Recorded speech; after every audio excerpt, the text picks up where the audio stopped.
গাড়ি ভাঙচুর হয়েছে 5 তারিখে ওই উদ্দেশ্য করে আওয়ামী লীগের সাবেক নেতা সে তার গাড়ি ভাঙচুর হয়েছে, সে আমাকে নামে অভিযোগ দিতে সেনাবাহিনীতে আমাদেরকে কালকে উঠায় নিয়ে আসছে সন্ত্রাসের মধ্যে।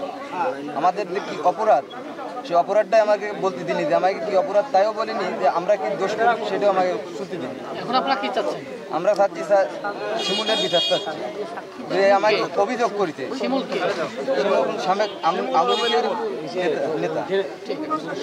নেতা, বাদী নেতা। ঠিক আছে, সেও অনেক এলাকার অনেক লোক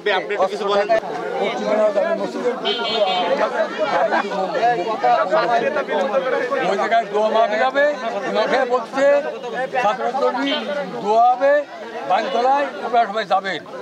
নেতা মেম্বার বলতেছে এরা কিসের শহীদ, এগুলো শহীদ না, অবৈধ শহীদ। এবার আমিও যাবো না, তার তো কোনো নাম ধরে বলিনি যে তুমি যাবা, যাও কি না যাও, তাই বলে মসজিদের দোয়াই করতে দিবি মেজবা মেম্বার। এই জন্য আজকে আপনারা এখানে আসছেন। এই জন্য আসছি, এটাই বলেন এই জন্য আমরা এই জায়গায় আসছি। তাদের একটা পরিকল্পনা যে এখান থেকে যখন একটা অবজেকশন দিচ্ছে, আমার ঘের থেকে আমার পাশের দিকে আশ্রয় নিই।